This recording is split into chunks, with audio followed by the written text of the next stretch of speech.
أعوذ بالله من الشيطان الرجيم بسم الله الرحمن الرحيم السلام عليكم ورحمة الله وبركاته.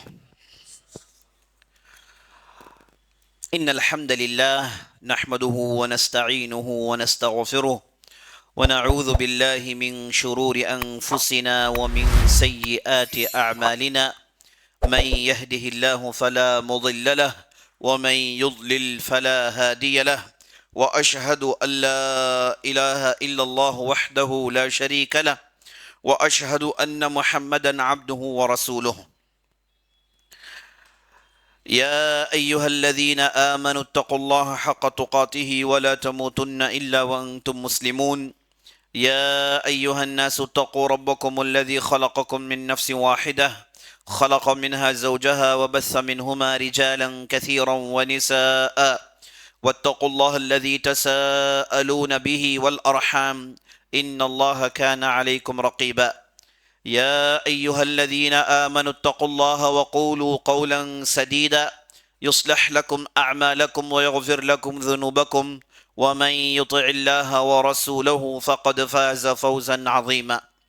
أما بعد، فإن خير الحديث كتاب الله، وخير الهدي هدي محمد صلى الله عليه وسلم، وشر الأمور محدثاتها، وكل محدثة بدعة، وكل بدعة ضلالة، وفي رواية وكل ضلالة في النار. فأعوذ بالله السميع العليم من الشيطان الرجيم. من يشاقق الرسول من بعد ما تبين له الهدى ويتبع غير سبيل المؤمنين نوله ما تولى ونصله جهنم وساءت مصيرا. وقال عليه الصلاة والسلام: ستفترق أمتي على 73 فرقة. صدق اللہ ورسولہ صلی اللہ علیہ وسلم۔ تمام قسم کی تعریفیں، وہ بڑائی، وہ بزرگی، وہ عظمت اللہ رب العالمین کے لیے ہے، جو ہمارا مالک حقیقی ہے، خالق حقیقی ہے، مدبر حقیقی ہے۔ لاکھوں کروڑوں درود و سلام ہو محمد الرسول اللہ صلی اللہ علیہ وسلم پر، جنہیں اللہ تعالیٰ نے سارے کائنات کے لیے رحمت بنا کر مبعوث کیا۔ میں اللہ رب العزت کی بارگاہ میں دعا کرتا ہوں کہ اللہ تعالیٰ جس طرح ہمیں اس مبارک مجلس میں جمع کیا ہے، اسی طرح ہمیں جنات الفردوس میں جمع کریں، آمین یا رب العالمین۔ شیعہ کی تاریخ یہ ایک سلسلہ ہے، یہ ایک سیریز ہے جس پر ہم سلسلے وارانہ گفتگو کرنے والے ہیں انشاءاللہ۔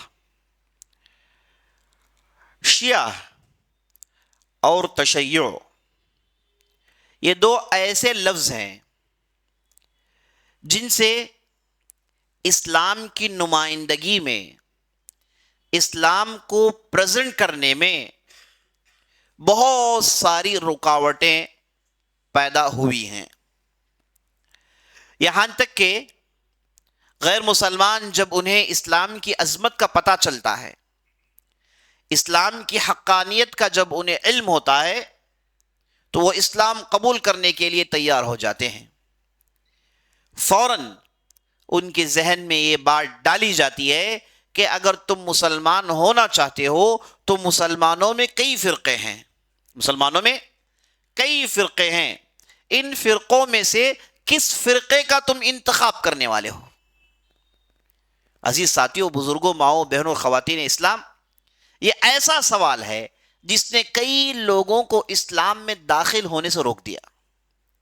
بڑے بڑے عقل مند، انٹیلیجنٹ، سمجھدار، عہدیدار، منصبدار، شہرت یافتہ لوگ، یہ سوال نے انہیں اسلام میں داخل ہونے سے روک دیا۔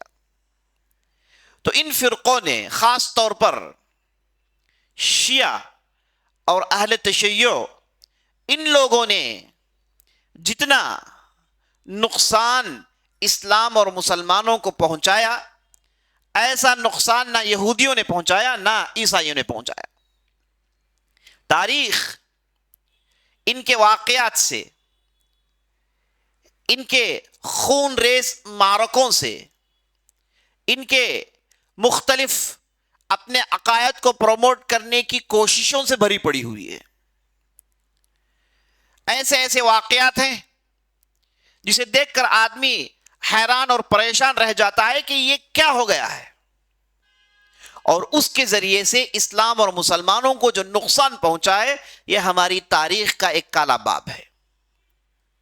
آج بھی بلکہ ہر زمانے میں ان لوگوں نے اپنے فرقوں کو پروموٹ کرنے کے لیے، اپنا فرقہ پرستی ذہنیت کو پروموٹ کرنے کے لیے، لوگوں کو شیعہ بنانے کے لیے جتنی ان لوگوں نے کوشش کی ہے اس کا آدھا حصہ ہم اہل سنہ و جماعت نے نہیں کیا ہے.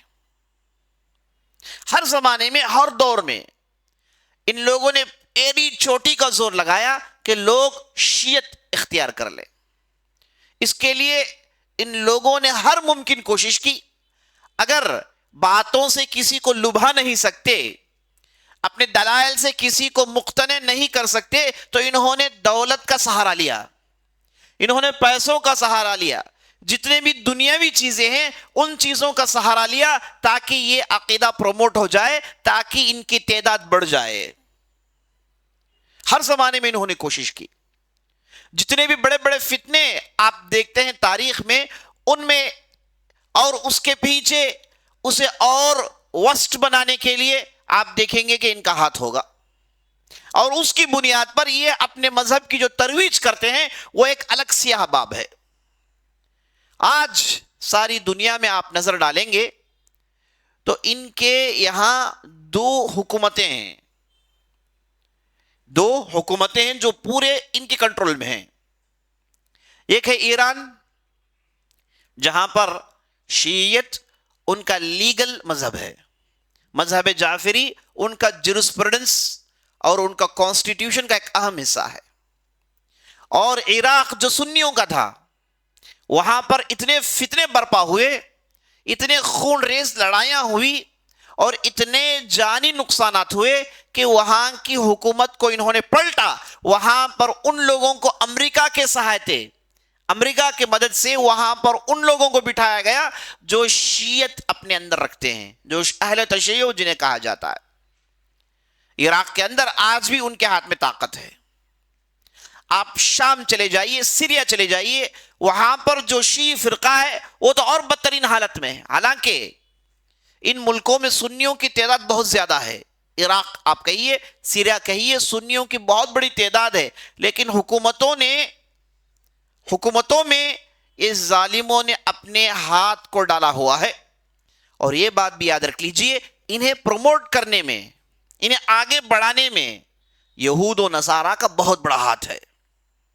جہاں کہیں بھی امریکہ نے حملے کیے، بستی کو اجاڑا، تو سلطنت میں کٹ پتلیوں کو بٹھایا. اس میں کن لوگوں کو بٹھایا؟ جو اہل تشیع حضرات ہیں انہیں بٹھایا گیا.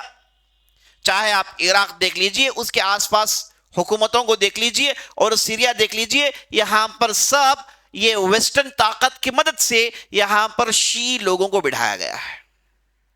کیونکہ انہیں معلوم ہے کہ جو اہل تشیع حضرات ہیں ان کی دشمنی نہ یہودیوں سے ہے، نہ ان کی دشمنی عیسائیوں سے ہے، ان کی دشمنی تو ہے صرف اور صرف سنیوں کے خلاف، اہل سنہ والجماعت کے خلاف. تو آج ان کے بارے میں جاننا، ان کے عقائد جاننا، تاریخ میں جتنی بھی موڑیں آئیں ان موڑوں میں سب سے ایک اہم موڑ ہے جس میں ہم ہیں. کیونکہ بڑی تیزی سے اپنی چیزوں کو یہ پروموٹ کر رہے ہیں. افریقہ کے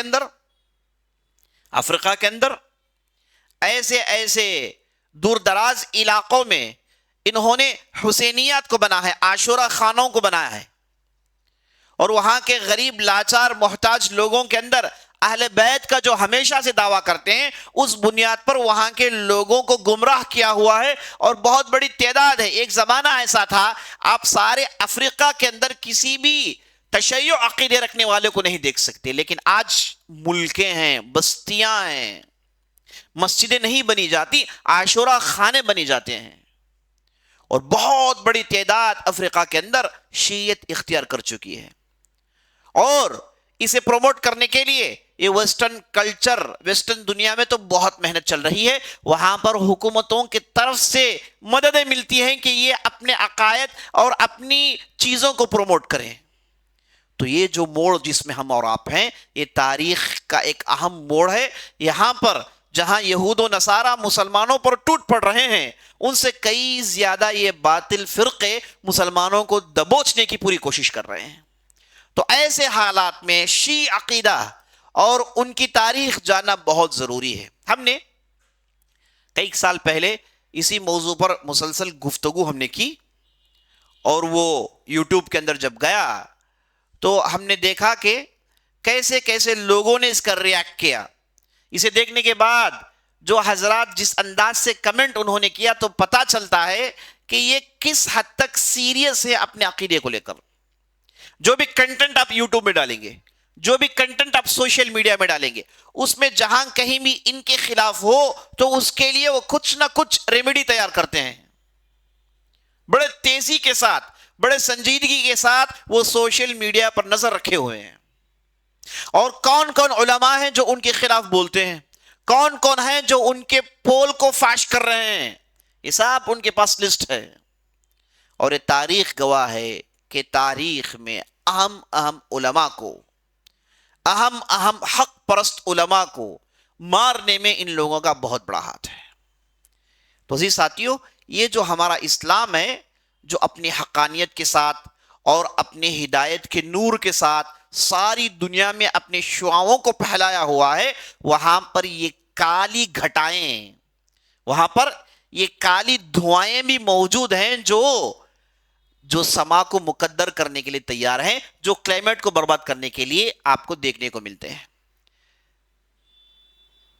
تو جس موضوع پر ہم گفتگو کرنے والے ہیں وہ ہے شیعہ کی تاریخ۔ ہم نے گزشتہ کی مجلس میں یہ دیکھا کہ اسلام میں فرقہ پرستی کا آغاز کیسے ہوا، کیسے شروعات ہوئی۔ ہم نے یہ بتایا کہ سب سے پہلا فرقہ اپنے لوگوں کے ساتھ، اپنے لیڈرز کے ساتھ، اپنی پوری طاقت کے ساتھ ابھر کر آئے، وہ تھے خوارج۔ اور ان کے متعلق نبی صلی اللہ علیہ وسلم نے احادیث میں جو باتیں بتائی وہ آپ کے سامنے آ چکی ہیں۔ اس کے بعد جس فرقے نے سر اٹھایا وہ تھے شیعہ۔ اور جان رکھیے، چاہے وہ خوارج ہو یا پھر شیعہ ہو، شروع میں یہ صرف ایک سیاسی لڑائی تھی، ایک پولیٹیکل لڑائی تھی، بس پولیٹکس کی وجہ سے یہ لوگ الگ ہوئے۔ ان کے پاس بعد میں جو نئے نئے عقیدے پیدا کر دیے گئے وہ عقیدے نہیں تھے، وہ عقیدے کے اعتبار سے اہل السنہ والجماعہ میں شمار ہوتے تھے۔ صرف ایک پولیٹیکل اینگل کو لے کر انہوں نے اپنے آپ کو الگ کیا، بعد میں اتنے الگ ہوئے کہ یہ سیاسی چیزیں عقیدے میں تبدیل ہو گئی، ان کے عادات و عبادات بدل گئے، ان کا پورے کا پورا دین اگرچہ کے نام اسلام کا ہے، انہوں نے پورا مغز بدلا دیا ہے۔ شروع ہوا تھا معاملہ سیاسی اعتبار سے، پولیٹکس اعتبار سے، کہ یہ بادشاہ بنے، یہ خلیفہ بنے، یہ ذمہ دار بنے، یہ نہ بنے، اسی موضوع کو لے کر گہما گہمی تھی۔ لیکن بعد میں یہ چیزیں عقیدے کی تبدیلیوں میں رونما ہونے لگی۔ تو شیعہ اور خوارج شروع میں سیاسی پریشانیوں کے باعث یہ ظاہر ہوئے تھے۔ تو ہم نے دیکھا خوارج یہ اپنی پوری گروپ کے ساتھ یہ علی رضی اللہ عنہ کے زمانے میں الگ ہوئے گئے، اور علی رضی اللہ عنہ نے انہیں زبردست دبوچا، اتنا دبوچا کہ بعد میں کئی سال تک کے سر نہیں اٹھا پائے۔ اور بعد میں ان کے جو افراد تھے جو سارے عالم اسلامی میں پھیل گئے، ان لوگوں نے نئی نئی چیزیں، نئی نئی عقیدوں کو ایجاد کیا۔ پہلے سے خوارج کا عقیدہ یہ تھا کہ یہ بڑے گناہگار کو کافر مانتے تھے، اور جو کوئی بھی بڑا گناہ کرے اسے وہ کافر سمجھ کے قتل کرنا ان کے پاس جائز تھا، یہ ایک چیز تھی۔ لیکن بعد میں جو ان کے اندر جو تبدیلیاں آئیں وہ تاریخ کا ایک الگ باب ہے۔ یہ جو شیعہ تھے، میں نے بتایا تھا کہ جب علی رضی اللہ عنہ کا زمانہ آیا تو علی رضی اللہ عنہ کو یہ باتیں بتائی گئیں کہ بعض ایسے لوگ ہیں جنہیں سبعین کہا جاتا ہے، عبداللہ بن سبا کے پیدا کردہ فتنوں کے ہمارے بعض ایسے افراد ہیں جو یہ کہتے ہیں کہ آپ خدا ہیں، آپ خدا ہیں، آپ کی عبادت کرتے ہیں، آپ کو پکارتے ہیں. تو علی رضی اللہ عنہ کو اتنا غصہ آیا کہ ان سارے لوگوں کو جمع کیا اور ان کے درمیان انہوں نے کہا کہ میں کیسے خدا ہو سکتا ہوں، نعوذ باللہ. انہیں سمجھایا تو کہتے ہیں کہ ان لوگوں میں سے 3 قسم کے گروپس نکل آئے. پہلا گروپ یہ تھا جس نے علی رضی اللہ عنہ کی بات کو مانا اور اس نے اپنا عقیدہ چھوڑ دیا. دوسرا ایسا جو ڈٹا رہا، اس نے کہا کہ نہیں، آپ کہیے کہ آپ خدا نہیں، ہم آپ کو خدا ہی مانیں گے، ہم آپ کی عبادت کریں گے. تو علی رضی اللہ عنہ نے انہیں کیا کیا؟ انہیں علی رضی اللہ عنہ نے زندہ جلایا تاکہ یہ فتنہ ختم ہی کر دیا جائے. لیکن جب انہیں جلایا گیا تو انہوں نے کہا کہ جلانے کی سزا صرف خدا دے سکتا ہے، اس لحاظ سے آپ خدا ہیں، نعوذ باللہ. تو ایک بہت بڑی تعداد کو علی رضی اللہ عنہ نے جلا دیا. اور تیسری قسم سر اٹھاتی ہے. یہ قسم کیا تھی؟ ظاہری طور پر علی بن ابی طالب کی باتوں کو انہوں نے مانا، کہا کہ آپ خدا نہیں ہیں، ہم اپنے عقیدے سے توبہ کرتے ہیں، ہم ہماری باتوں کو چھوڑتے ہیں، آپ جو کہتے ہیں اسے ہم ماننے کے لیے تیار ہیں. لیکن باطنی طور پر انہوں نے اپنے عقیدوں کو نہیں بدلا، اپنی بات کو نہیں بدلا. صرف سزا کے ڈر سے، موت کے ڈر سے خاموش رہ گئے، اپنے ایمان کو چھپایا. ان میں سے عبداللہ بن سبا قابل ذکر تھا، جو بعد میں عالم اسلامی میں کہیں گم ہو گیا اور اس کے فالوورز یہ سارے عالم اسلامی میں پھیل گئے. اچھا آپ سمجھ لیجئے، علی بن ابی طالب کے زمانے میں کوئی فرقے کی شکل میں نہیں تھے. یہ بعض افراد تھے، یہ سوچتے تھے انہیں علی بن ابی طالب نے ختم کیا، یہ تتر بتر ہو گئے. لیکن ان کی جو یہ سوچ تھی علی رضی اللہ عنہ کے حق میں غلو، انہیں کہنا کہ وہ زیادہ خلافت کے حقدار تھے. جو باتیں عبداللہ بن سبا کہا کرتا تھا وہ ساری باتوں کو مان کر یہ جو افراد تھے یہ کوفہ، بصرہ، بغداد ان علاقوں میں پھیل گئے تھے. ان کے لیے کوئی جماعت نہیں تھی، ان کا کوئی لیڈر نہیں تھا، یہ لڑنے کے لیے تیار نہیں تھے جیسے خوارج تھے. خوارج تو ایک مستقل فرقے کی شکل اختیار کر چکے تھے، ان کے پاس لیڈرز، ان کی طاقت سب کچھ تھی. لیکن شیعہ نہیں، عام لوگوں میں سے کوئی بھی آدمی اپنا عقیدہ رکھ سکتا ہے، ویسے وہ موجود تھے. یہ علی بن ابی طالب کے زمانے میں ہوا. اس کے بعد زمانہ آیا کس کا؟ حسن بن علی رضی اللہ عنہ کا. 6 مہینے کی ان کی خلافت تھی اور انہوں نے اپنی خلافت معاویہ رضی اللہ عنہ کے ہاتھ میں سونپ دی اور کہا کہ بعض میرے شروط ہیں، اس بنیاد پر آپ اس خلافت کو قبول کر لیجئے. معاویہ رضی اللہ عنہ نے خلافت کو قبول کیا اور اس کے بعد انہوں نے 20 سال بڑے پرامن انداز سے خلافت کی. انہوں نے تمام فتنوں کو دبوچا اور سارے عالمی اسلامی میں امن قائم ہو گیا. اور بعد میں جب یزید بن معاویہ کو خلیفہ بنایا گیا تو بعض لوگ ان چیزوں کو پسند نہیں کیے. ان میں سے تھے حسین بن علی جو مدینہ چھوڑ کر مکہ گئے اور مکے سے نکل کے وہ کوفہ جاتے ہیں. اور حسین بن علی کی شہادت اور کربلا کے واقعات ہم نے بارہا بیان کیا ہے، اس پر مستقل ہمارے بیانات موجود ہیں، آپ چاہیں تو اس کی تفسیر اس میں سن لیں. اب یہاں پر صرف مجھے تاریخی سلسلے آپ کے سامنے رکھنے ہیں کہ کیسے یہ فرقے کی شکل اختیار کیے. پہلے تو نام عام افراد تھے، اکا دکا لوگ تھے، کیسے ایک فرقہ بنا، اس کے پیچھے کیا تاریخ ہے وہ میں آپ کے سامنے لے کے آنے کی کوشش کر رہا ہوں. اب اس کے بعد ہوا یہ کہ حسین بن علی کو شہید کر دیا گیا. حسین بن علی رضی اللہ عنہ کو بلانے والے کوفہ والے تھے اور کوفہ میں چونکہ علی بن ابی طالب کا ہیڈ کوارٹرز تھا، دارالخلافہ تھا، تو ان کے سپورٹرز کی بڑی تعداد تھی.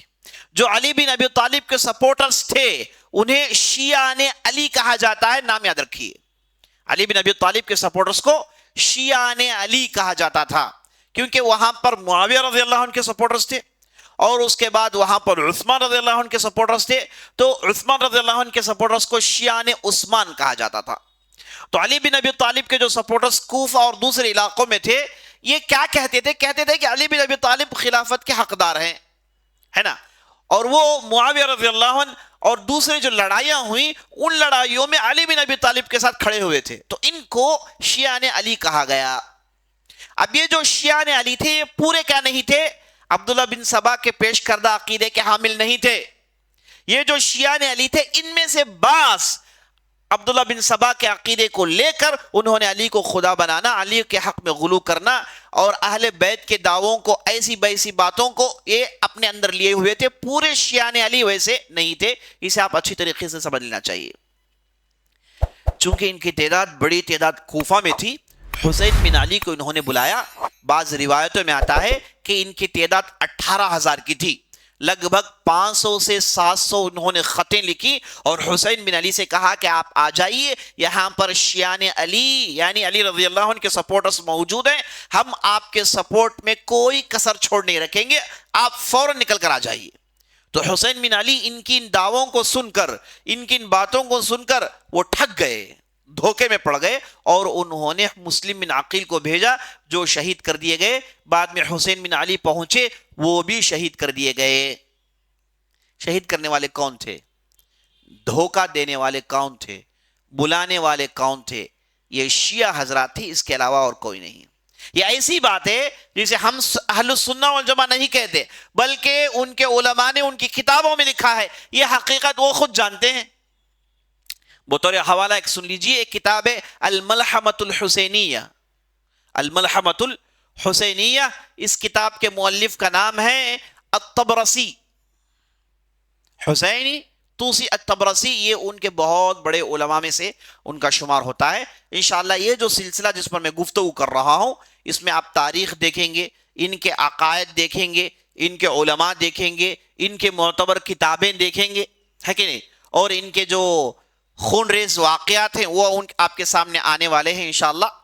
تو اب ہماری گفتگو تاریخ کو لے کر ہو رہی ہے. تو میں یہ بتا رہا ہوں کہ حسین بن علی کو بلانے والے، قتل کرنے والے شیعہ تھے. اب اس کا ثبوت کیا ہے کہ یہ الملحمۃ الحسینیہ کے نام سے جو کتاب لکھی گئی ہے، لکھنے والے طبرسی ہیں. انہوں نے صاف لکھا ہے اہل عراق نے بلایا اور حسین بن علی کو قتل کرنے والے شیعہ تھے، ان کے علاوہ کوئی اور نہیں، ان کے علاوہ کوئی اور نہیں. دوسرا حوالہ سن لیجئے، الامینی النوری نامی ایک دوسرے ان کے بڑے عالم ہیں جسے مرجع شیعی کہتے ہیں.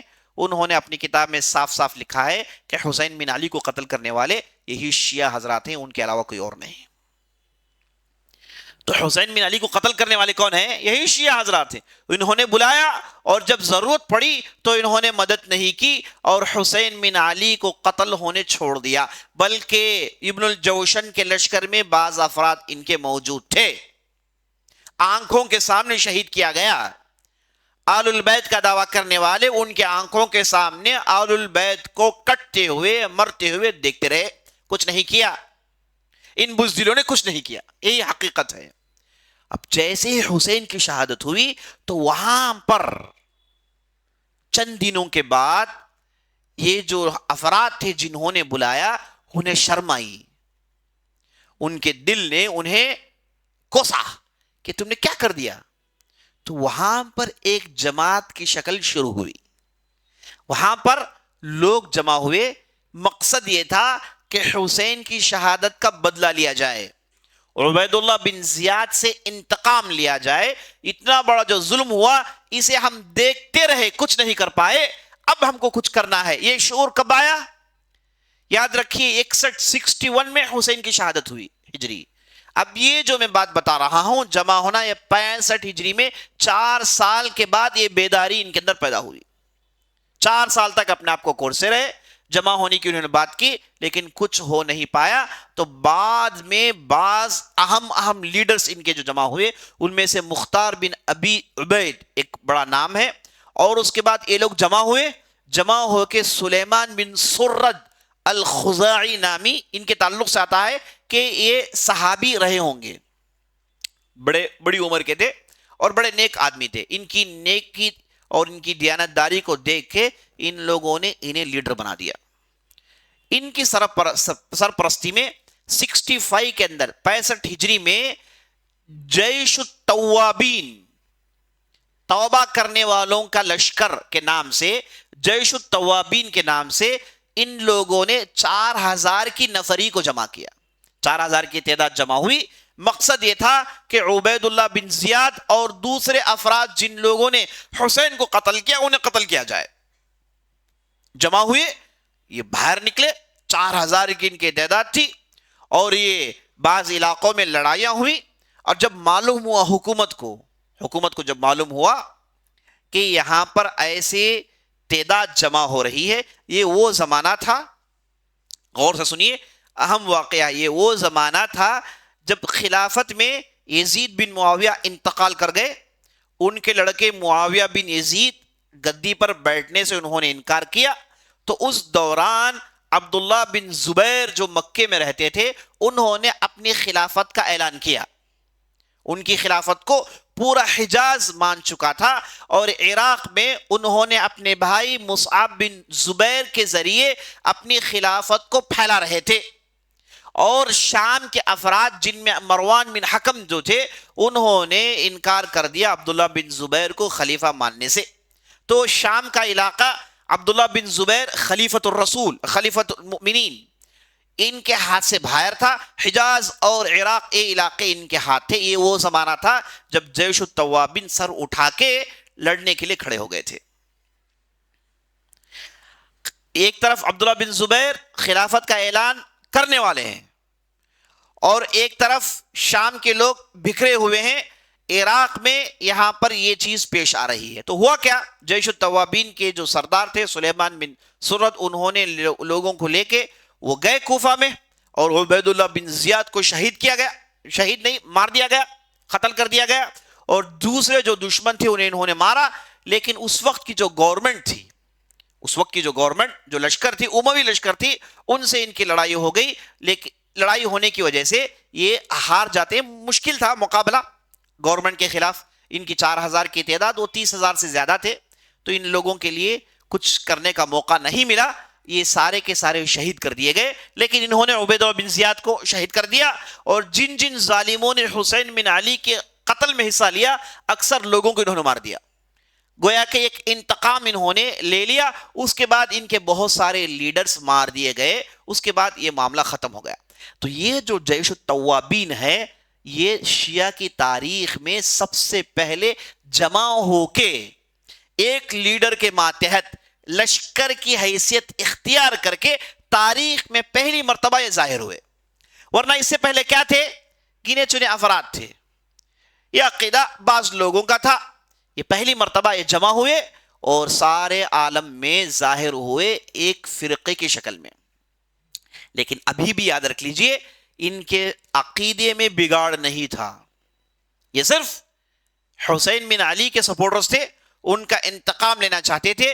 یہ آل البیت کی محبت کا دعویٰ کرتے تھے. علی بن ابی طالب کے سپورٹرز تھے. ان کے عقیدے میں تبدیلیاں نہیں آئیں. جو بعد میں عقیدے بگڑ گئے، جو فرقے کا شکل اختیار کیے، وہ اس وقت ابھی تک نہیں آیا تھا. جمع ہو گئے، بات آگے بڑھ رہی ہے. بات آگے بڑھی، یہ جمع ہوئے تو ان کے بعض لیڈر ہوئے. اب یہ چھپ چھپ کے عالم اسلامی میں رہنے لگے.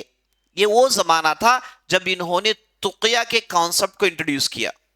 تقیہ کہتے ہیں اپنے ایمان کو چھپانا، دشمنوں کے سامنے اپنے ایمان کو نہیں پیش کرنا. جو دشمن کہتا ہے اسے مان لینا، لیکن دل میں اس کی مخالفت کرنا. یہ اس زمانے میں انہوں نے اسے ایک ایمان سمجھا ہوا تھا. اس اعتبار سے یہ چھپے ہوئے تھے. وقت گزرا، بعد میں زمانہ آیا ہشام بن عبد الملک کا. ہشام بن عبد الملک کون ہے؟ یہ عبد الملک بن مروان کے لڑکے ہیں. یہ عبد الملک بن مروان کون ہے؟ جنہوں نے عبداللہ بن زبیر کی خلافت کو انہوں نے ختم کیا. عراق کے اندر، حجاز کے اندر ان کی طاقت کو ختم کرنے والے یہی عبد الملک بن مروان تھے. تو ان کے لڑکے ہشام بن عبد الملک کا زمانہ آیا تو زید بن علی بن حسین بن علی بن ابی طالب، ایک بہت بڑا نام ہے. انہوں نے ہشام بن عبد الملک کی خلافت کے خلاف خروج کیا، اور اس وقت کے بعض علماء نے انہیں سپورٹ کیا. آل رسول سے تھے، انتہائی پرہیزگار آدمی تھے، اور حکومت کی غلطیوں کی وجہ سے انہیں بعض سپورٹ ملا اہل علم کے ذریعے سے. انہوں نے خروج کیا، لیکن منہ کی کھاتے ہیں، بہت بڑا نقصان ہوتا ہے. انہیں شہید کر دیا جاتا ہے. زید بن علی بن حسین بن علی بن ابی طالب، یہ بہت بڑا نام تھا. اور یہ جو زید تھے، ان کے سپورٹرز کو چونکہ انہوں نے خروج کیا تھا، حکومت کے خلاف آواز اٹھائی تھی. ان کے جو سپورٹرز تھے انہیں زیدیہ کہا گیا. انہیں زیدیہ کہا گیا، جو آج تک یمن میں یہ فرقہ موجود ہے. اب یہ جو ان کا جو فرقہ تھا، حالانکہ یہ اس عقیدے کے قائل نہیں تھے. ان کا فرقہ جو زیدیہ ہے، جو شیعہ کا ایک اہم فرقہ ہے، یہ فرقہ اہل السنہ والجماعہ کے بہت قریب ہے. یہ فرقہ ابو بکر عمر کو گالی نہیں دیتا، دوسرے غلط باتیں نہیں کرتا، غلط عقائد پروموٹ نہیں کرتا. یہ فرقہ یہ کہتا ہے ابو بکر خلیفہ ہیں، عمر خلیفہ ہیں، عثمان خلیفہ ہیں، لیکن ان تینوں میں سے سب سے پہلے علی بن ابی طالب کو خلیفہ ہونا چاہیے. وہ ان تینوں سے افضل تھے. یہ اس فرقے کا مدعا تھا. یہ فرقہ شیعہ سے پہلے فرقے کا شکل ان سے اختیار کیا، چونکہ لڑائی ہوئی تھی، ایک بہت بڑا لشکر انہوں نے بنایا تھا. تو یہ زیدیہ جو تھے یہ پہلا فرقہ تھا شیعہ میں جو ظاہر ہوئے. کہا جاتا ہے اس زید بن علی کے پاس بعض جو غلط عقیدے رکھنے والے جو شیعہ چھپ چھپ کر رہتے تھے، ان میں سے بعض لوگ گئے، جا کر زید بن علی سے پوچھا کہ آپ ابو بکر عمر کی خلافت کو کیا کہتے ہیں؟ تو انہوں نے کہا کہ ابو بکر کی خلافت سب سے بہتر خلافت ہے، عمر رضی اللہ عنہ کی خلافت سب سے بہتر خلافت ہے، اس کے بعد عثمان، اس کے بعد علی. تو انہوں نے جو اہل السنہ والجماعہ کی جو ترتیب تھی انہوں نے بیان کی. تو ان لوگوں نے کہا کہ اگر ایسا ہے تو ہم آپ کو سپورٹ نہیں کریں گے. اگر ایسا ہے تو آپ کو جو سپورٹ چاہیے اس سپورٹ کو ہم کرنے والے نہیں ہیں. تو زید کو غصہ آیا، کہا کہ میں ابو بکر عمر کو گالی دوں تاکہ تمہارا سپورٹ مجھے ملے؟ چلو یہاں سے نکلو، تم لوگ رافضہ ہو، تم لوگ رفض کرنے والے، انکار کرنے والے ہو. تو زید بن علی نے سب سے پہلے انہیں رافضہ کہا، یعنی انکار کرنے والے، ابو بکر عمر کی خلافت کو ریفیوز کرنے والے. تو انہوں نے پہلا نام دیا جو آگے چل کے رافضہ رابضی کا نام سارے عالم اسلامی میں انٹروڈیوس ہو گیا. تو یہ زیدیہ پہلا فرقہ تھا جو ظاہر ہوا، لیکن اس فرقے کے زیادہ نقصانات نہیں ہیں. یہ اہل السنہ والجماعہ کے قریب ہے، اور یہ اثنا عشریہ امامیہ جو دوسرے فرقے ہیں ان سے یہ شدت کی نفرت کرتے ہیں. بعد میں سنیے بعد میں ہوا کیا. یہ لوگ اسی شکل میں تھے یہاں تک کہ اموی دور ختم ہو گیا. یہاں تک کہ اموی دور یعنی 130 ہجری ختم ہو گیا. بعد میں زمانہ آیا عباسی سلطنت کا. عباسی سلطنت کس بنیاد پر قائم ہوئی؟ ان لوگوں نے کہا کہ ہم اہل البیت ہیں، ہم آل رسول ہیں، ہم زیادہ خلافت کے حقدار ہیں. تو ایک تھے جن کا نام تھا عبداللہ بن محمد بن عبداللہ بن عبداللہ بن عباس کی اولاد میں سے ایک صاحب تھے جنہوں نے اس خلافت کا پرچم شروع کیا. بعد میں انہوں نے خلافت حاصل کی. تو عباسی سلطنت قائم ہوئی اہل بیت کی محبت پر، عباسی سلطنت قائم ہوئی اہل بیت کی طرفداری میں. لیکن یہ لوگ کیا تھے؟ یہ لوگ شیعہ عقیدے، شیعہ سے ان کا کوئی تعلق نہیں تھا. یہ اہل السنہ والجماعت میں تھے اور یہ صحیح عقیدہ رکھتے تھے. انہوں نے صرف خلافت قائم کرنے کے لیے ایک دعوے کی ضرورت پڑی، اسے استعمال کیا، بس اس کے زیادہ کچھ نہیں تھا ادھر. جب عباسی دور آیا تو اسلام پھیلنے لگا. زیادہ سے زیادہ عاجم، زیادہ سے زیادہ فارس کے رہنے والے، فارسی بولنے والے غیر عربی لوگ بڑی تعداد میں عالم اسلامی میں آئے. اس زمانے میں شیعہ ایک مستقل فرقے کا شکل اختیار کرتے ہیں. کون شروع کرتے ہیں؟ عاجم جو غیر عربی تھے، جو عالم اسلامی میں رہتے تھے. ان لوگوں نے ان لوگوں کو پکڑا جو شیعہ علی کہتے تھے، چھپ چھپ کے تتر بتر ہوئے تھے. ان تمام لوگوں کو انہوں نے جمع کیا اور اس زمانے میں اس ایک فرقے کی شکل دی گئی. اس زمانے میں ان کے عقیدوں کو بیس بنایا گیا، عقیدوں کو لکھا گیا. وہ زمانہ تھا جب امامت کا عقیدہ آیا، رجعت کا عقیدہ آیا، بدایہ کا عقیدہ آیا، قرآن کو محرف ماننے کا عقیدہ آیا. تو ان میں سے خاص طور پر بعض افراد کا نام میں آپ کے سامنے لینا چاہوں گا.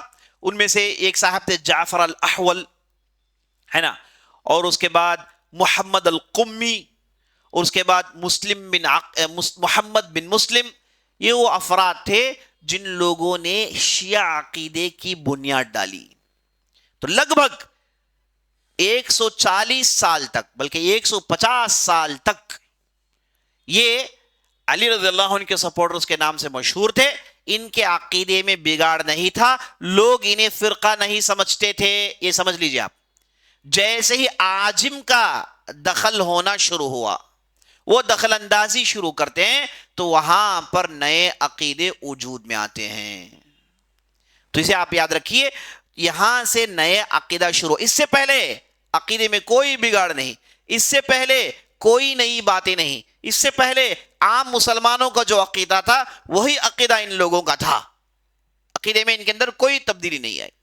اور یہ زمانہ آیا جب انہوں نے کہا ہم الگ فرقہ ہیں، ہم اہل السنہ و جماعت کے اس کو نہیں مانتے، ہمارا عقیدہ الگ ہے. تو سب سے پہلی چیز جس کا ان لوگوں نے آغاز کیا، زرارہ ابن اعین، محمد بن مسلم جعفر الجعبی، ہے نا، یہ بڑے بڑے نام ہیں جو اس زمانے میں عقیدہ شیعہ کی بنیاد ڈالتے ہیں. سب سے پہلی چیز جن لوگوں نے ایجاد کیا وہ تھا امامت. امامت، ولایت کا کانسیپٹ. یہاں تک کہ ان کی اہم کتابیں جیسے الکافی للکلینی، جو ان کی، جیسے آپ کے پاس بخاری مسلم ہے ہمارے پاس، ویسے ان کے پاس الکلینی للکافی، الکافی للکلینی، یہ جو بنیادی کتابیں ہیں اس میں انہوں نے صاف لکھا کہ اسلام کے 5 ارکان ہیں. ہم بھی کہتے ہیں اسلام کے 5 ارکان ہیں. کیا ہے اسلام کے 5 ارکان؟ ہمارا بچہ بولے گا کیا ہے؟ کلمۃ الشہادہ، نماز، روزہ، اس کے بعد زکوٰۃ، اور اس کے بعد حج. یہ اسلام کے 5 ارکان ہیں. نبی صلی اللہ علیہ وسلم کی حدیث واضح ہے، بنی الاسلام علی 5: شہادۃ ان لا الہ الا اللہ وان محمد رسول اللہ واقام الصلاۃ وایتاء الزکاۃ وصوم رمضان وحج البیت من استطاع الیہ سبیلا. یہ اسلام کے 5 ارکان ہیں. کلمہ شہادت، اشہد ان لا الہ الا اللہ وان محمد رسول اللہ، اللہ کے علاوہ کوئی معبود برحق نہیں، میں اس کی شہادت دیتا ہوں، اور محمد صلی اللہ علیہ وسلم کو میں اللہ کا رسول مانتا ہوں. اس اعتبار سے وہ میرے لیڈر ہیں، وہ میرے ہیرو ہیں، میں ان کی مکمل اتباع کرتا ہوں. یہ ڈکلیریشن، اسی کو کلمۃ التوحید کہتے ہیں. اس کے بعد نماز، اس کے بعد زکوٰۃ، اس کے بعد روزہ، اس کے بعد حج. یہی ہمارے ارکان ہیں جو کہ ہمارا بچہ جانتا ہے. لیکن ان لوگوں نے کیا کیا اس زمانے میں؟ انہوں نے کہا کہ نہیں، یہ ارکان میں ہم رد و بدل کرتے ہیں. تو انہوں نے کہا کہ پہلا رکن کلمہ شہادت نہیں، پہلا رکن امامت و ولایت، دوسرا نماز، اس کے بعد زکوٰۃ، اس کے بعد روزہ، اس کے بعد حج. کہاں ہے بھائی توحید؟ توحید کا ذکر ہے ہی نہیں، شہادت کا ذکر ہے ہی نہیں. امامت کو مانیے، امامت کے کانسیپٹ کو مانیے، امامت کے عقیدے کو مانیے. کیا مطلب امامت کا عقیدہ؟ یہ کہ نبی صلی اللہ علیہ وسلم کے بعد علی بن ابی طالب کو خلیفہ ہونا چاہیے. ابو بکر عمر نے ان پر ظلم کیا، ان لوگوں نے خلافت ان سے چھین لی. علی بن ابی طالب پر ظلم ہوا، آل بیت پر ظلم ہوا. اور سبحان اللہ، یہ جو آل بیت کا دعویٰ کرتے ہیں، آل بیت کی محبت کا دعویٰ کرتے ہیں، آل بیت سے محبت تو ہر مومن کرتا ہے، ان سے نفرت کرنا ایمان میں نقص پیدا کرنا ہے، ان سے محبت کرنا ایمان اس سے مکمل ہوتا ہے. یہی ہمارا عقیدہ ہے، اس میں ذرا برابر بھی شک نہیں. لیکن یہ جو آل البیت کہتے ہیں، اس میں آل البیت کون ہیں ان کے؟ دیکھیے، آل البیت کا معنی کیا ہے؟ آپ صلی اللہ علیہ وسلم کا خانوادہ، آپ صلی اللہ علیہ وسلم کا خانوادہ، آپ صلی اللہ علیہ وسلم کے خاندان، آپ صلی اللہ علیہ وسلم کی فیملی. کون ہے اس میں؟ اہل علم نے کہا کہ بنو ہاشم، ہاشم کی اولاد، یہ سب کے سب یہ ہیں آل رسول، آل البیت. ان میں سے جو کافر ہو گئے، اسلام قبول نہیں کیے، تو ان کی بات الگ. ان میں سے جو مسلمان ہیں یہ سب آل البیت ہیں، یہ سب آل البیت ہیں. ہاشم کی اولاد میں ان میں سے جو لوگ اسلام قبول کیے وہ سب آل رسول میں ہیں، آل البیت میں سے ہیں. اور آپ صلی اللہ علیہ وسلم کے چاچا عباس، حمزہ، جن لوگوں نے اسلام قبول کیا وہ بھی آل البیت میں سے ہیں. اور ان کی اولاد بنو جعفر اور بنو عقیل، ہے نا، بنو طالب، یہ سب جو مسلمان ہوئے یہ سب آل البیت ہیں. لیکن شیعہ کہتے ہیں کہ نہیں، ان لوگوں کو ہم مانیں گے نہیں. آل البیت کون ہے؟ صرف علی اور ان کی اولاد، بس صرف علی اور ان کی اولاد، حسن، حسین کی اولاد، پھر حسین کی اولاد. یہ ہی ایک لائن ہے جسے وہ آل البیت مانتے ہیں. اس کے علاوہ عباس بن وہاں کہتے ہیں کہ وہ آل البیت نہیں ہے. حمزہ کے علاوہ وہ بھی آل البیت نہیں ہے, یہ بھی آل البیت نہیں. کس بنیاد پر لوگوں کو مانتے ہیں, کس بنیاد پر لوگوں کو آل البیت نہیں مانتے, اس کا کوئی قاعدہ نہیں. قاعدہ صرف یہ ہے کہ علی کی اولاد ہو. یہ کیسے ہو سکتا ہے؟ علی کی اولاد ہو تو وہ علوی ہیں, بنو علی ہیں, آل البیت کا ایک شاخ ہے. اس کے علاوہ دوسرے جو آل البیت ہیں جنہیں بنو ہاشم کہا جاتا ہے وہ ان کے پاس شمار نہیں ہوتے. تو انہوں نے لفظ آل البیت میں ہی کیا کر دیا, فیبریکیشن کر دیا, اس لفظ میں ہی اپنے رخنے انہوں نے ڈال دیے. تو آل البیت کا دعویٰ ان کا کیا ہے, مکمل نہیں, پارشیلٹی ہائیلی اس کے ان کے اندر پایا جاتا ہے. تو میں بتا رہا تھا کہ ان لوگوں نے کہا امامت ان کے اسلام کا پہلا رکن ہے. امامت کیا ہے؟ یہ کہنا کہ ابوبکر عمر نے علی بن ابی طالب سے خلافت چھین لی, اور ابوبکر عمر اس اعتبار سے نعوذ باللہ کافر ہوئے, عثمان اس اعتبار سے کافر ہوئے, ان تینوں کو علی بن ابی طالب کو خلیفہ بنانا تھا, ان لوگوں نے چھین لیا, اس اعتبار سے یہ لوگ کافر ہوئے, ان کے سپورٹرز پورے کافر ہو گئے, ہے کہ نہیں؟ اسی کو امامت کا عقیدہ کہتے ہیں. اب ان کے بعد ان کی جو اولاد ہے وہ سب امام ہیں. تو کتنے امام ہیں بھائی؟ کہتے ہیں کہ ہمارے 12 امام ہیں. یہ 12 امام کون ہیں؟ ان کی پوری تاریخ آپ کے سامنے آنے والی ہے اس سیریز میں انشاءاللہ. اب میں جو نقطہ آپ کے سامنے رکھنا چاہتا ہوں وہ امامت کا یہ عقیدہ ہے. تو انہی لوگوں کو امام مانتے ہیں. اس کے بعد امامت کے بعد انہوں نے کیا کیا؟ کہا کہ یہ جو ائمہ ہیں یہ ساری دنیا کو یہی چلاتے ہیں, انہیں علم غیب ہے, ان سے پوچھنے میں کوئی دقت نہیں, انہیں پکارنے میں مصیبت کے دوران اس میں عقیدے میں کوئی بگاڑ نہیں ہے, ان کو ماننا یہی توحید ہے. اس لیے کلمت توحید کو نکال دیا, وہاں امامت فکس کر دیا, توحید ہے ہی نہیں, کہتے ہیں کہ یہی توحید ہے. انہیں ماننا, ان سے پوچھنا, انہیں جو ہے ان کے حق میں غلو کرنا, یہ توحید کے خلاف نہیں, یہی عین توحید ہے. اب یہ پوچھیں گے کہ بھائی امامت کو انہوں نے رکن بنایا, اس کی کیا دلیل ہے؟ اس کی دلیل ان کے معتبر جتنے بھی کتابیں, الکافی جو ان کی معتبر کتاب ہے, البحار, الوافی جو ان کے عقیدے کی بنیادی کتابیں جس کا کوئی شیعہ انکار نہیں کر سکتا. اچھا, تعجب کی بات یہ ہے کہ جب آپ یہ باتیں ان کے سامنے رکھیں گے تو وہ بڑی آسانی سے آپ کو جھٹلا دیں گے, کہیں گے کہ بھائی ایسا ہے ہی نہیں, کیا بول رہے ہیں آپ. تھوڑی دیر کے لیے آپ کو شرمندگی ہوگی کہ یہ کیا میں کہہ رہا ہوں, یہ تو ہمارے علماء ہم سنتے آ رہے ہیں. یاد رکھ لیجئے جب آپ یہ پیش کریں گے وہ کہیں گے کہ ہمارا عقیدہ ہی نہیں ہے, وہ کہیں گے کہ ہم اسلام کے کلمہ توحید کو مانتے ہیں, ہے نا, سب کو مانتے ہیں. تو جواب کیا ہے؟ آپ انڈیویجول اگر نہ مانتے ہو تو نہ مانیں. بات کون سی مقبول ہے, بات کون سی اعتبار کی ہے؟ جو تمہاری عقیدے کی بنیادی کتابوں میں تمہارے علماء نے لکھا ہے, اور انہیں تم علماء مانتے ہو, انہیں تم دین کے لیڈر مانتے ہو, انہی کی کتابیں پڑھتے ہو, انہی کی بتائے ہوئے راستے پر چلتے ہو. تو تمہارے علماء نے, انہوں نے ان کی معتبر کتابوں میں بات لکھی ہے. یا تو پھر تمہیں کہو کہ پوری باتیں غلط ہے اور ان علماء سے برات کا اظہار کرو, اور جب یہ غلط باتوں کو انہوں نے پیش کیا تو ان پر لعنت بھیجو, اسلام کے ارکان کو بدلا ہے تو ان پر لعنت بھیجو, تب جا کے ہم آپ کی بات کو مانیں گے. ورنہ یہ جو بھولا پن جو پیش کر رہے ہیں یہ تمہاری جہالت کی دلیل ہے. تم نے تمہارے علماء کی کتابوں کو نہیں پڑھا ہے, تم نے تمہارے بڑوں کو جو عقیدہ پیش کیا ہے اسے تم نے نہیں سنا ہے, اس لیے تم بھولے پن سے ایسی باتیں کر رہے ہو.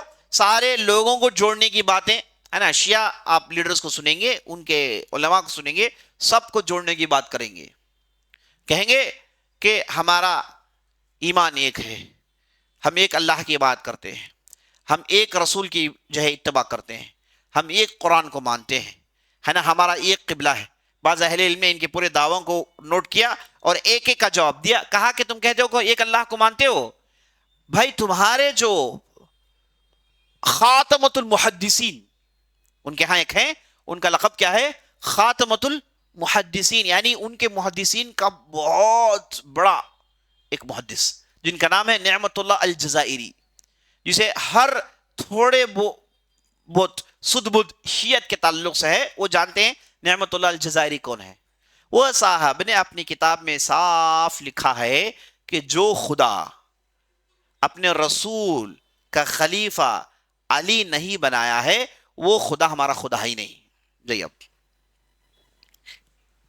دودھ کا دودھ پانی کا پانی. یعنی جو خدا اپنے رسول کے خلیفہ علی نہیں بنایا ہے، وہ خدا ہمارا ہو ہی نہیں سکتا، وہ الگ خدا ہے۔ تو انہوں نے کہا کہ تو تم جو کہتے ہو کہ ایک خدا ہے، کہاں ہے بھائی؟ تم لوگ کہتے ہو کہ ہمارا خدا الگ ہے۔ وہ فوراً کہیں گے ہم نے کہاں کہا؟ تو کہیے نعمت اللہ جزائری، جسے تم خاتمۃ المحدثین کہتے ہیں، جن کی کتابوں کو پڑھ پڑھ کے تم فقہ جعفری اور پڑھ پڑھ کے تم شیعہ عقیدے کو سیکھتے ہیں اور سکھاتے ہیں، پروموٹ کرتے ہیں، اس میں بات لکھی ہوئی ہے۔ صاف صاف لکھے ہیں کہ جو خدا رسول کے بعد علی کو خلیفہ نہیں بنایا ہے وہ ہمارا خدا ہو نہیں سکتا۔ اس کے بعد کہتے ہیں کہ قرآن ہمارا ایک ہے۔ ابھی قرآن پر ان کا عقیدہ، اس کی تفصیل آنے والی ہے۔ قرآن ایک کہاں سے ہے بھائی؟ تم نے تو قرآن کو نقص کہہ دیا، تم نے تو 1/3 یعنی تھرڈ پارٹ ہے، 2 پارٹ غائب کہتے ہیں آپ لوگ۔ کون لائیں گے دو پارٹ؟ کہتے ہیں کہ پارٹ کون لے کر آئیں گے؟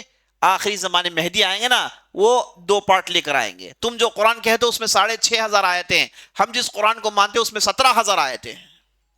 تم جس قرآن کو مانتے ہو اس میں سورہ علی نہیں ہے، سورہ فاطمہ نہیں ہے، سورہ فلان سورت نہیں ہے۔ ہمارے قرآن میں ہر آدمی کے نام سے ایک سورہ ہے نا۔ یہ تفصیل بعد میں آئے گی آپ کے سامنے۔ تو یہ جو کہتے ہیں کہ ہمارا قرآن ایک ہے، اس میں بھی کھوٹ ہے، اس میں بھی کھوٹ ہے۔ اچھا، قبلہ ایک مانتے ہیں، ان کے فقہ میں صاف لکھا ہوا ہے اگر ان کے امام کا کسی کا قبر ہے اسے دیکھ کر آپ نماز پڑھ سکتے ہیں، اگرچہ کہ آپ کے پیچھے کعبہ ہو، اگرچہ کہ آپ کے پیٹھ کے پیچھے کعبہ ہو، آپ نے اپنے امام کے قبر کو دیکھ کر نماز پڑھ لی اسے قبلہ بنا کے، تو آپ کی نماز درست ہے۔ قبلہ کہاں سے ایک ہوا بھائی؟ یہ ایک رسول جو کہتے ہو، یہ رسول کو تم نے کب مانا؟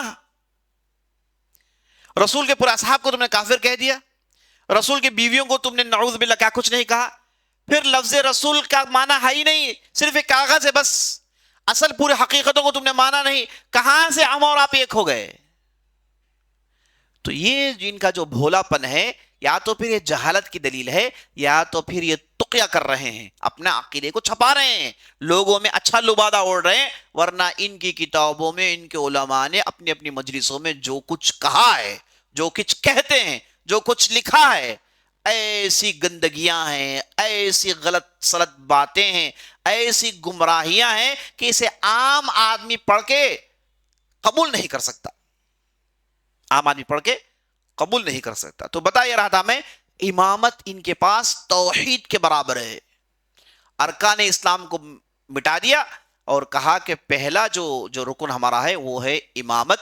امامت کا مطلب جو آپ نے سنا کہ یہ سلسلے وار آپ ائمہ کو مانیے، یہ ہمارے 12 امام ہیں، انہی میں اللہ نے سب کچھ رکھا ہوا ہے، یہی ساری دنیا کو چلاتے ہیں، اسی کو امامت کا کانسیپٹ کہتے ہیں۔ اور ان کے کلینی جو صاحب انہوں نے لکھا ہے کہ اسلام 3 نقطوں کا نام ہے، اسلام 3 نقطوں کا نام ہے، صلاۃ، زکوٰۃ، ولایت، نماز، روزہ اور ولایت۔ یہ 3 چیزوں کو آپ مانیں گے تو ہی ان کی نظر میں مسلمان ہیں، ورنہ مسلمان نہیں ہیں۔ اور اس کے بعد کہتے ہیں کہ نماز، روزہ یہ آپ نہیں کر سکتے تو آپ سے یہ معاف ہو سکتا ہے، لیکن امامت آپ سے معاف نہیں ہو سکتا۔ امامت کا کانسیپٹ نہیں مانیں گے، اس میں آپ کے لیے چھوٹ نہیں ہے، اسے آپ کو ماننا ہی ماننا ہے، اس کے علاوہ اور کچھ نہیں۔ تو یہ امامت کو انہوں نے اپنے دین کی بنیاد بنائی، کس زمانے میں؟ جو میں نے آپ کو بتایا، اس زمانے میں پہلی بار ان چیزوں کو انہوں نے لکھا، پہلی بار ان چیزوں کو انہوں نے پروموٹ کیا، ورنہ اس سے پہلے نام شیعہ علی تھا، سپورٹرز علی کے تھے، ان پر محبت کرنے والے، اس میں کوئی قباحت نہیں، یہ سیاسی نقطہ ہے، کوئی قباحت نہیں۔ لیکن یہ جو بگاڑ بعد میں آیا عاجم کا، اس میں آنے کے بعد، اور جن علماء کا میں نے نام ذکر کیا ان لوگوں کے آنے کے بعد ایک مستقل یہ فرقہ بنا۔ تو پھر یہ فرقے کی بنیادی عقیدے میں کیا ہے؟ امامت کا کانسیپٹ ہے۔ جب امامت اتنی اہمیت والی چیز ہے، وہی سب کچھ ہے، تو قرآن میں ذکر نہیں ہے اس کا۔ امامت سب کچھ ہے، نماز، روزے، حج، زکوٰۃ سے پہلے توحید نہیں، توحید کے بدلے امامت، اتنا اس کا بڑا مقام ہے، تو قرآن میں امامت کا لفظ ہے ہی نہیں، یہ امامت کا کانسیپٹ ہے ہی نہیں، ان ائمہ میں کسی کا بھی نام نہیں ہے۔ تو انہوں نے دیکھا کہ بھئی یہ قرآن تو ہماری کوئی بات نہیں کہہ رہا، قرآن میں ہے ہی نہیں، تو پھر کیا کریں، کیسے سے باہر نکلیں؟ تو صاف صاف انہوں نے کہا کہ جو قرآن ہے اس میں بہت ساری چیزیں مسنگ ہیں، قرآن میں 1/3 ہمارے پاس ہے، اس کے 2/3 حصے یہ غائب کر دیے گئے ہیں، یہ سنیوں نے سے غائب کر لیا ہے۔ اور ایک ایسی جھوٹی بات گھڑتے ہیں، کافی میں روایت موجود ہے، جھوٹی بات گھڑتے ہیں، کہتے ہیں کہ علی بن ابی طالب ابو بکر رضی اللہ عنہ کے زمانے میں ایک مرتبہ دونوں سے ملنے گئے۔ جب دونوں بیٹھ کے گفتگو کر رہے تھے تو علی بن ابی طالب نے حقیقی مصحف قرآن نکال کے ان کے سامنے رکھا۔ کیا رکھا؟ حقیقی قرآن سامنے رکھا، اور علی بن ابی طالب نے کہا کہ اس قرآن کو میں نے جمع کیا ہے۔ تو جیسے ہی ابو بکر عمر نے لے کے اسے دیکھا تو اس روایت میں لکھا ہوا ہے دونوں کو اپنے اپنے راز فاش ہوتے ہوئے نظر آیا، یعنی اس میں ان کی فضیحت ہو رہی تھی، تو اس لیے فوراً انہوں نے بند کیا اور علی بن ابی طالب سے کہا کہ اس قرآن کو ہم پبلسائز نہیں کر سکتے۔ تو اس میں تھا کیا؟ علی بن ابی طالب نے کیا جمع کیا؟ یعنی اس میں ابو بکر رضی اللہ عنہ کو گالی دی گئی ہے، اس میں عمر رضی اللہ عنہ کو گالی دی گئی ہے، انہیں کافر ٹھہرایا گیا ہے نا، اس میں سورہ علی ہے، فلاں ہے فلاں، یہ میں جھوٹی روایت سنا رہا ہوں، حقیقت میں سمجھ لیجیے آپ، ہے نا، میں جھوٹی روایت سنا رہا ہوں آپ کو، یہ جو ہے ان کی کتاب میں لکھی ہوئی ہے بات میں بتا رہا ہوں آپ کو۔ تو علی بن ابی طالب نے اسے چھپایا اور اس کے بعد اٹھ کے چلے گئے۔ بعد میں ابو بکر عمر نے زید بن ثابت کو بلا کر کہا کہ ایسی باتیں لکھو جس میں ہمارے خلاف کچھ نہ ہو۔ تو بعد میں زید بن ابی طالب نے اس کتاب کو لکھا۔ بعد میں عثمان رضی اللہ عنہ کے زمانے میں علی بن ابی طالب کو بلایا گیا کہ وہ مصحف لے کر آئیں، تو علی بن ابی طالب نے کہا کہ میں تمہیں مصحف دینے والا نہیں ہوں، تم چاہے جو کرنا کرو، جو کھیل کھیلنا کھیلو، میں دیکھتے رہوں گا، میری نسل میں یہ مصحف رہے گا۔ اس کے بعد وہ مصحف کیا ہے؟ غائب ہو گیا۔ وہ مہدی اب جو آئیں گے آخری زمانے میں، ان کے جو مہدی ہیں اس پر بھی تفصیلی گفتگو آئے گی کہ وہ اپنے ساتھ حقیقی قرآن کو لے کر آئیں گے، جس میں کتنے آیتیں ہوں گی؟ 17,000 آیتیں ہوں گی۔ اس میں سورہ علی ہوگا، اس میں ہے نا پتہ نہیں کیسی کیسی صورتیں آنے والی ہے، اللہ بہتر جاتا ہے، نستغفر اللہ العظیم۔ یہ صاف صاف ان کی کتابوں میں لکھی ہوئی بات ہے، یہ کوئی ڈھکی چھپی بات نہیں۔ ان میں تو ایک صاحب ہے جن کا نام میں نے بتایا، نوری الطبرسی، انہوں نے تو ایک صاف کتاب لکھ دی، فصل الخطاب فی اثبات تحریف کتاب رب الارباب، یعنی ایسی کتاب جس میں ثابت کیا گیا ہے کہ اللہ کا کلام محرف ہے، اس میں تحریف داخل ہو گیا ہے۔ اور اس میں سے ایسی ایسی دیگر چند مثال میں آپ کے سامنے رکھتا ہوں، ہنسیے گا مت، ہے نا، لیکن باتیں ہنسی جیسی ہیں، کیا کریں گے۔ یہ جو قرآن کے اندر آیت ہے، یا ایھا الذین آمنوا اطیعوا اللہ واطیعوا الرسول فإن تنازعتم فی شیء فردوہ الی اللہ والرسول والی الامامہ، یہ ٹکڑا جو ہے مسلمانوں نے ڈیلیٹ کر دیا ہے، وہ آیت میں وہ الی الامامہ جو ہے تھا، نکال دیا گیا ہے۔ وَذَلِكَ جَعَلْنَاكُمْ أُمَّةً وسطا لتكونوا شهداء، ہے نا قرآن کے آیت، انہوں نے کہا وہ كذلك جعلناكم ائمة وسطاء۔ ائمة وسطاء کیا ہے؟ یہ وہ جو 12 امام ہیں، یہ قرآن کے اندر تھا، اسے ڈیلیٹ کر دیا گیا ہے۔ عجیب و غریب باتیں۔ یا ایھا الرسول بلغ ما انزل الیک، جو آیت ہے، اب ان کے پاس دیکھ آیت کیسی ہے، بلغ ما انزل الیک فی علی، وہاں پر تھا، اسے نکال دیا گیا ہے۔ انا اعطیناک الکوثر، بچپن سے آپ لوگوں نے پڑھا ہے، ایک چیز سن لیجیے آپ، نئے ایک ایڈیشن کیا گیا ہے، انا اعطیناک الکوثر فصلی لربک وانحر ان شانیک، اچھا یہ کیا ہے، کون سی صورت ہے وہ؟ الم نشرح لك صدرك ووضعنا عنك وزرك الذي انقض ظهرك، اس کے بعد ورفعنا لك ذکرك بعلی سہرك، ایک آیت تھی، اسے جو ہے باقاعدہ ڈیلیٹ کر دیا گیا ہے۔ یہ ان کی کتابوں میں صاف لکھا ہوا ہے، میں آپ سے جو ہے مذاق نہیں کر رہا ہوں۔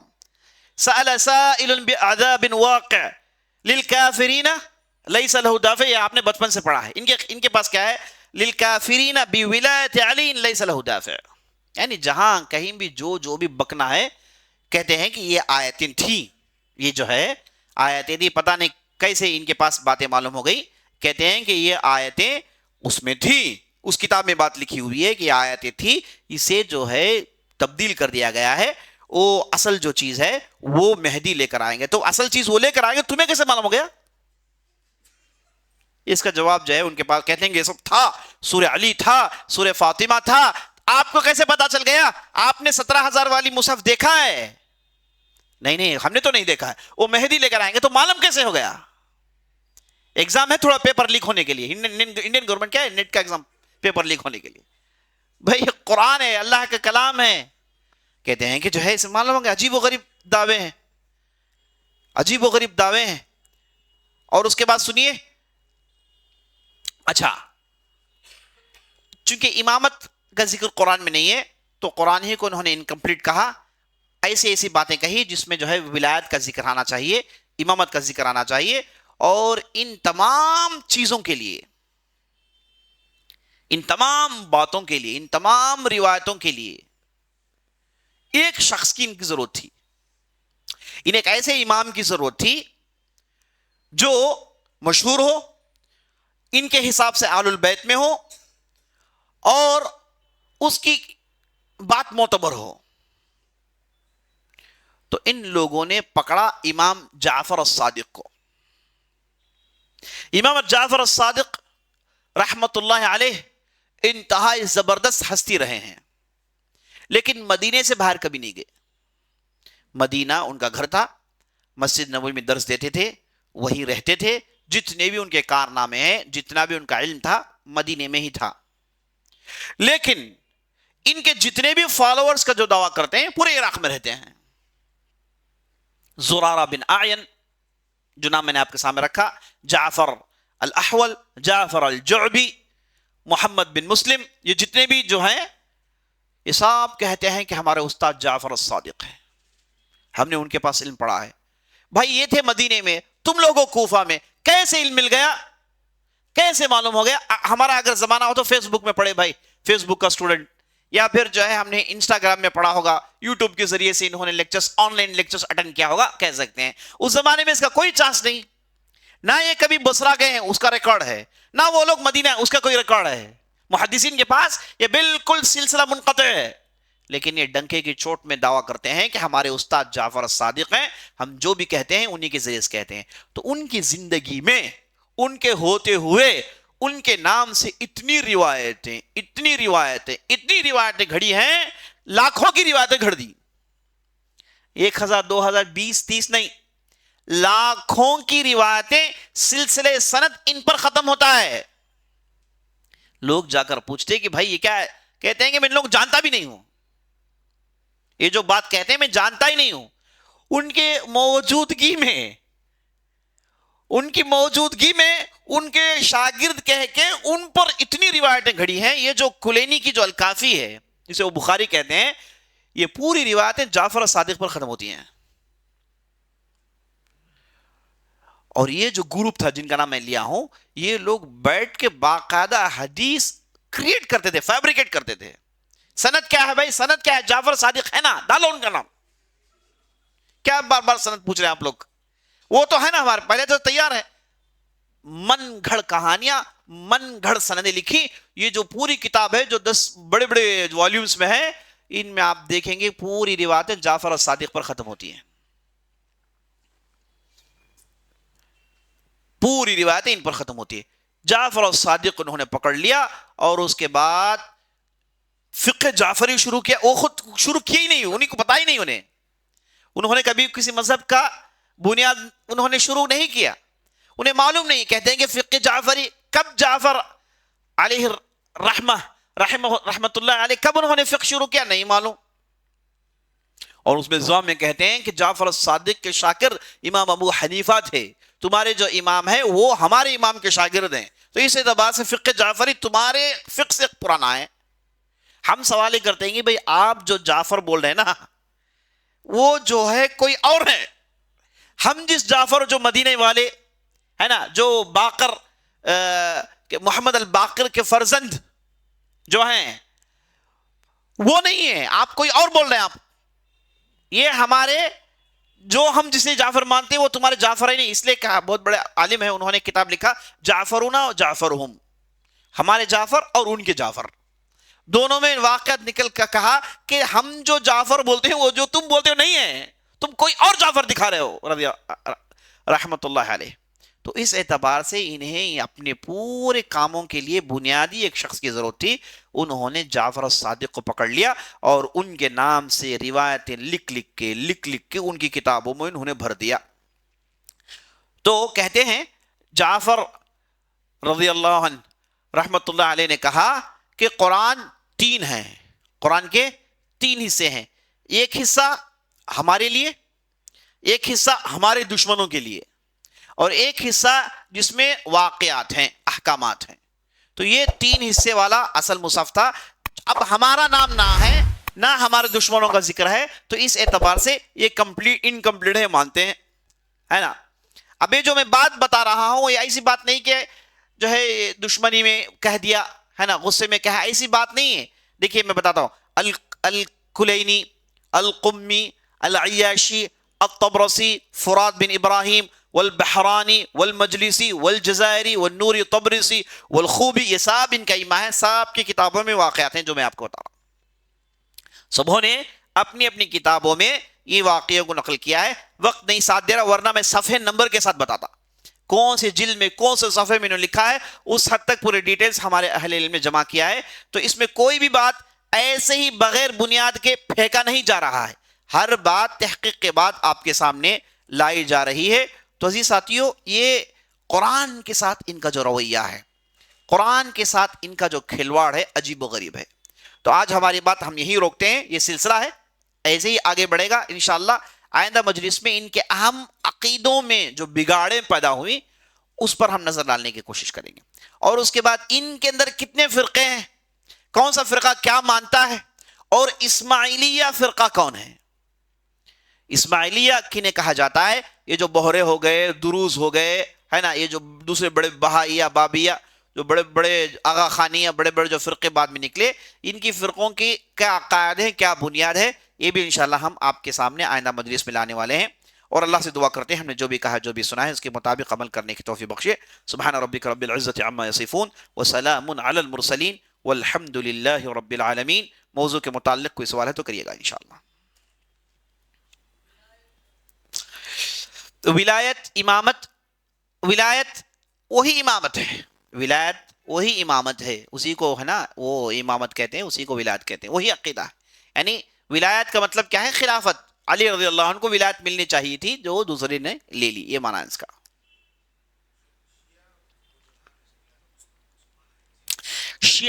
شیعہ کا مطلب ہے گروپ. اللہ نے ابراہیم علیہ السلام کے تعلق سے کہا ان من شیعتہ ابراہیم، یعنی نوح علیہ السلام کے گروپ میں سے ہیں ابراہیم علیہ السلام. تو شیعہ کہتے ہیں گروپ کو، شیعہ کہتے ہیں گروپ کو. وہ گروپ اچھا بھی ہو سکتا ہے، برا بھی ہو سکتا ہے. چونکہ یہ لوگ پہلے لوگ ہیں جنہوں نے گروپزم کیا، مین سٹریم سے ہٹ کے انہوں نے گروپزم شروع کیا نا، اس لیے اس زمانے کے لوگوں نے انہیں شیعہ کہہ دیا. اور شیعہ حضرات، شیعہ کہنے میں بڑا فخر ہے، انہیں اپنے آپ کو شیعہ کہنے میں فخر محسوس کرتے ہیں. کہتے ہیں کہ لوگوں میں 3 ہیں، لوگوں میں 3 ہیں، ایک ہے ناس، اور ایک عام لوگ، اور ایک ہیں جاہل لوگ. اس میں کہتے ہیں لوگ ہم ہیں، اور اس کے بعد دوسرے درجے میں ہمارے علماء ہیں، تیسرے درجے میں ہمارے علاوہ جتنے بھی ہیں وہ سب جاہلوں میں شمار ہوتے ہیں، یہ مانتے ہیں. اور ان کی کتابوں میں جو باتیں لکھی گئی ہیں، اسے اگر کوئی آدمی پڑھ لے تو اس کے بعد کسی شیعہ کے پاس بات کرنا تو کیا دیکھنا ہی پسند نہیں کرے گا. نعوذ باللہ، ان کی کتابوں میں ایک جگہ لکھا ہوا ہے جو شیعہ نہیں ہے وہ حرام اولاد ہے، صاف صاف لکھے ہوئے ہیں. نسأل اللہ العافیہ.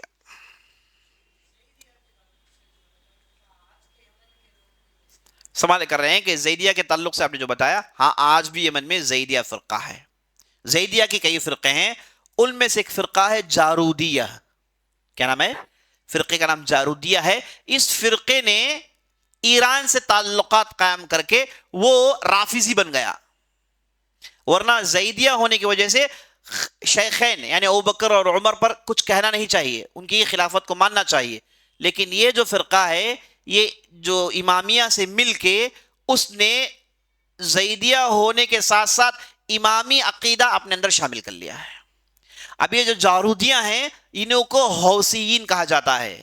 جو یمن میں جو حوثیین ہیں جو حکومت پکڑے ہوئے ہیں جو فتنہ کر رہے ہیں یہ اصل میں جارودی عقیدہ ہے، اس لیے ایران کا انہیں مکمل سپورٹ مل رہا ہے. واللہ اعلم.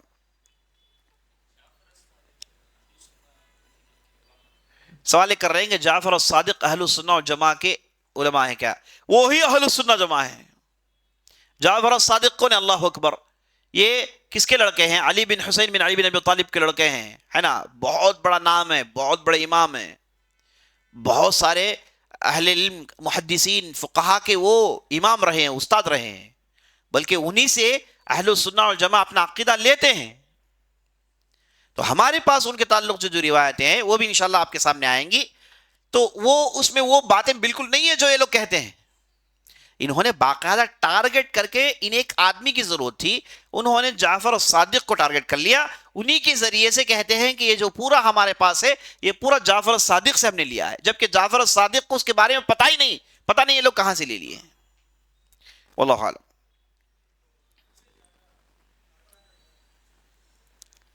حج سے زیادہ، ہاں حج ہے نا، حج سے زیادہ کربلا کے واقعات، حسین ان کا قتل ہے نا، یہ چیزیں ہیں نا جو اسلام کی بنیاد نہیں ہے، ان چیزوں کو یہ بنیاد بنا کے اس پر جو ہے سب کچھ کر رہے ہیں لوگ.